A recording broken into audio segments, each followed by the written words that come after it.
I'm Jason Love. I'm the conductor of the Columbia Orchestra, and I came to Columbia in 1999, and it was because of the orchestra. The orchestra's conductor was stepping down. I was living in Baltimore. I was a musician, and they advertised that they were going to have a new conductor in Columbia for the Columbia Orchestra. And the orchestra itself is about 10 or 11 years younger than Columbia.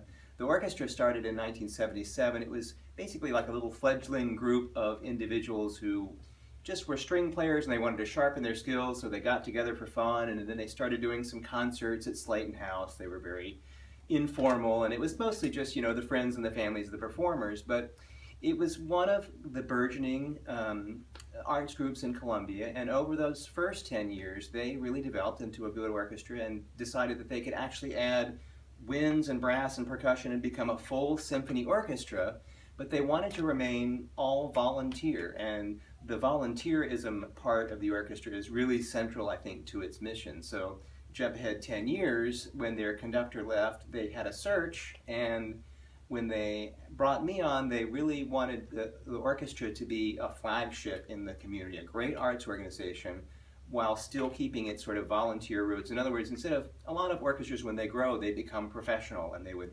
bring in, hire people from all across the country competitively, but they really wanted the members to be amateur musicians, volunteers living here in the community, and that really is very special. So it was fantastic that was 1999 to be a part of what was really kind of a renaissance, I feel like, in the arts community in Columbia, because so many groups are about 40-ish years old, and we were all sort of finding new ways to create an audience. So the problem when when I came to Columbia was what I call "I didn't know there was an orchestra in Columbia" syndrome, and finding that syndrome has been really interesting. And one of the things that we did is we took advantage of all the resources here. We did partnerships with Columbia Pro Cantare, another group. We did Beethoven's Ninth Symphony with them. We did the Kinetics Dance Theater and some of the other dance programs around here. We would do joint productions. We worked with the Chesapeake Shakespeare Company to do Romeo and Juliet stuff.